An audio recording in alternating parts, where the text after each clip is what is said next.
Ladies and gentlemen, my name is Rob. Welcome to the Savage Body, and today we're gonna take a sacred cow and make some sweet, delicious sacred beef tartare. Oh, master, what sort of sacred cow shall we sacrifice? Posture. It's gonna be good. Posture is a topic frequently discussed amongst patients, clinicians, the moronic media, and society at large. Often the conversation centers around the ludicrous notion that there's one specific correct posture and a correct way of moving, and how deviating from this ludicrous standard, whether sitting or standing or bending or lifting weights, will result in injury or spinal pain, despite there being little to no evidence that that's true. In fact, there's a growing body of evidence that shows that quite the contrary is true, that none of that stuff matters. The very premise that there is a rigid movement pattern that can be applied to all super chimp spines that will reduce injury and pain is utter nonsense. There are 7 billion of us, each with a different spine and a different personal history, but somehow there's supposed to be one set of rules that applies to all of us?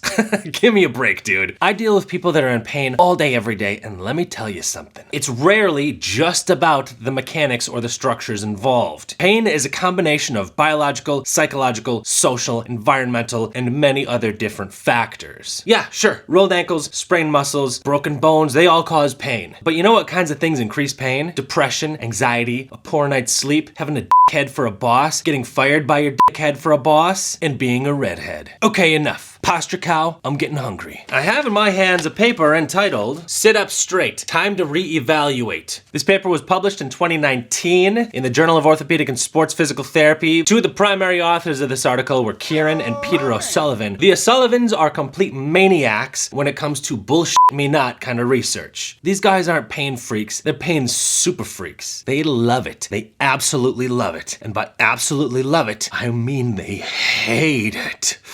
They absolutely hate it! Anyhow, in this article, they lay out 7 crucial points to consider when talking about posture. Point number 1 is there is no single correct posture. Despite common postural beliefs, there is no strong evidence that one optimal posture exists or that avoiding incorrect postures, in air quotes, will prevent back pain. This applies not just to sitting and standing, but also lifting weights like squats and deadlifts, where injury and prevention are more about preparation and appropriate load than they are about the actual movement pattern itself. Watch Eddie Hall's lower back as he deadlifts 435 kilograms. In fact, watch any strongman lifting Atlas stones, and it should become clear that heavy loading with a flexed spine isn't just okay, but that can be a high performance position. Again, I made a video about this in the past, talking about how technique is not as important as people think it is, and injury avoidance in the gym or with lifting is more about preparation and load than it is about the technique itself. Point number 2 is differences in postures are a fact of life. There are natural variations in spinal curvatures, and there is no single spinal curvature strongly associated with pain. Pain should not be attributed to relatively normal variations.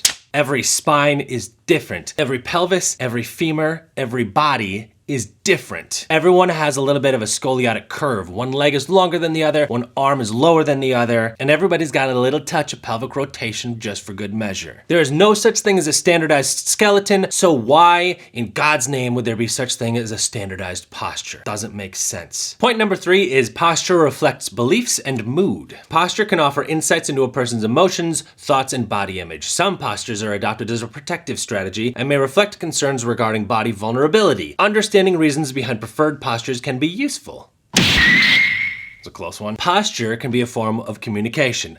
Body language. When we're depressed, we tend to slouch more. If we slouch, we tend to feel a little bit more depressed. It's a two-way street. Posture can inform emotional and internal states, which is, in my opinion, one of the only reasons that a person should hold themselves to an upright, chest forward, dignified looking sort of posture. When you stand with your chest facing the world, you tend to feel more confident. I feel kind of invincible. It's not necessarily going to reduce the pain in your back or anything like that. It's not a postural ideal, but understand that your posture does have an impact on your internal state. Observing posture can be a valuable way of gaining information into a person's internal status. So as a clinician or an observer of the human condition, looking at another person's posture can be informative. It can tell you how they feel. It can tell you what they think of themselves. It can tell you how they're engaging with the world. Point number 4 is it is safe to adopt more comfortable postures. And I quote, "Comfortable postures may vary between individuals. Exploring different postures, including those frequently avoided, and changing habitual postures may provide symptom relief." Oh, essentially what it's saying is that if you have some sort of pain that you're associating with posture, maybe try some of those postures that people say you shouldn't go into because they're painful and bad for you, because they might be helpful. They might be great. I make money off of putting people into those sorts of postures and then having them turn to me and say, wow, it feels a lot better. Flexing your spine all the way forward is great if you have stenosis. Bending your spine all the way back is great if you have some sort of suspected disc issue. These sorts of things have their applications. They're not bad just because of what they are. Your body has these things called nociceptors, which are nerve receptors for noxious, unpleasant stimuli. When you're in an uncomfortable position, these nociceptors are gonna talk to your brain and they're gonna say, dude, this sucks! Pick a new one! And then if you do get into a more comfortable position, those nociceptors shut up. If you're comfortable, that's a good indicator that you're in a good posture. If there's a problem with your posture, usually your body's gonna complain about it. If you're sitting on the couch too long and your butt starts falling asleep, that's your body talking to you. If you're sitting on a hard wooden chair and it's pressing into the back of your leg, there's an indicator, maybe change position. So here we get a solid rule of thumb. Good posture is comfortable posture. But you're not gonna make a lot of money off of teaching people that, now are you? Also, fun fact, if you slouch while you're sitting in your chair, there will be less pressure on your spinal discs than if you're sitting up straight, which is contrary to what the posture cultists have been saying for all these many years. Oh, if you slouch, you're a terrible person and you're bad at everything. No, less pressure, more comfortable. Plus you don't know what you're talking about, cultists. So go read a book, eat a sandwich, go to bed, stop talking. Point number 5 is the spine is robust and can be trusted. The spine is a robust, adaptable structure capable of safely moving and loading in a variety of postures. Common warnings to protect the spine are not necessary and can lead to fear. Dude, do you know how old the human spine is? Like decades. 30,000 decades at the very least. And that's just modern humans. The primate spine is at least 3 million years old, and that spine, before it was a primate, was something else. Do you think that the journey that brought the modern spine into existence resulted in a spine so fragile, so glassy, that you could shatter that thing by bending over to pet a Pomeranian? Or maybe the human spine is a result of countless eons of humans surviving, getting our asses handed to us by smilodons and overland migrations, tribal warfare, comet impacts, and ice ages. Your spine is about as fragile as I am svelte, and I'm about as svelte as an L-shaped couch. And that brings us to the next point. This one just says, nice pants, dude. What? These pants are fine. Point number 6 is sitting is not dangerous. Sitting down for more than 30 minutes in one position is not dangerous, nor should it always be avoided. However, moving and changing position can be helpful, and being physically active is important for your health. I don't know who came up with this idea that sitting is the next smoking. Ever hear of smoking? What they're talking about when they say sitting is dangerous is they're saying that a sedentary lifestyle is dangerous.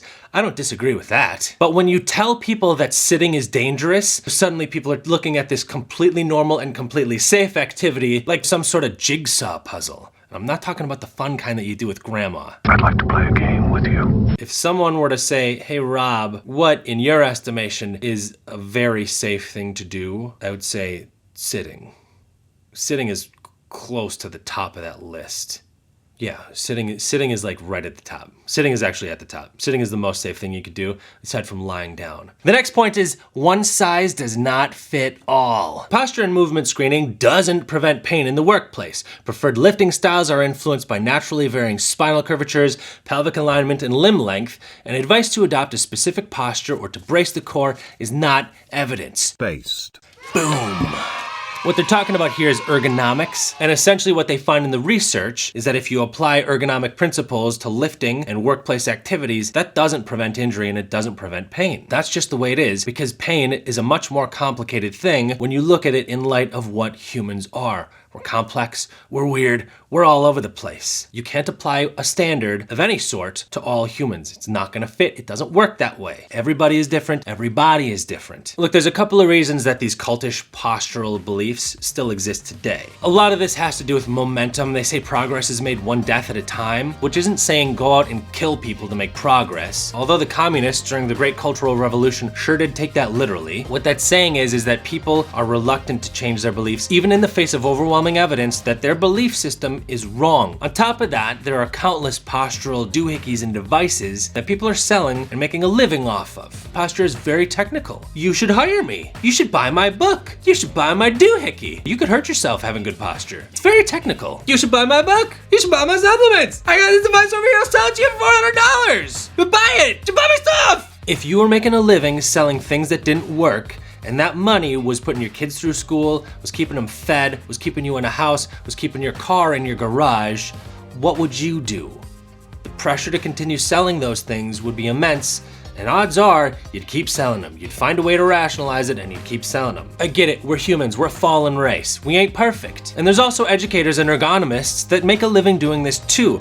Rather than selling a thing, they're selling the idea. They sell education, they sell their services, they sell their expertise. But without their expertise, if suddenly they looked and saw the evidence and realized that their expertise was a fortress built on sand, they'd suddenly become not just a nobody, but a fool. And not just a fool, but a harmful fool that has been teaching people to think of themselves as fragile. There's not a lot of egos out there that could survive that sort of a beating, and so most people just aren't gonna look at the information. And so as a result, these goofball, cultish postural beliefs persist to 2021 despite the evidence. Which is unfortunate because teaching people these sort of broke-ass, cultish, postural ideals is harmful. It teaches people to be afraid of their spines, to be afraid of movement, and so instead of being like a limber monkey creature that's got this joy of movement, they're moving around like 1989 Michael Keaton. Tell all your friends about me.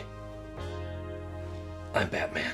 That's some good-ass Batman. Teaching people to think of their body as fragile and injury-prone and just this disintegrating lump of tissues is bad juju. And it makes you one of the bad guys. You don't want to be one of the bad guys. You don't want to be working on the side of chaos. Okay, Rob, what's good posture then? It's been said that the best posture is the next posture, which is to say that posture is a dynamic thing. Good posture is comfortable posture, is mobile. If you're uncomfortable in your current posture, move. Good posture is not like stone. Good posture is like water. Be formless, shapeless, like water.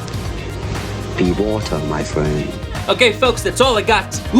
Before we go though, let me mention that I got some new stuff in the merch store, and it is very sweet. Buy something. Or not, doesn't matter to me. Remember, I'm here to help, and I'm in my office all day, every day. If you have questions, concerns, comments, send me a message, leave a comment down below. Otherwise, if you could do me a solid, do all that social media stuff, I hope you have a lovely day, and I mean that. I'm out of here. Enlighten the mind, elevate the spirit, and make savage the body.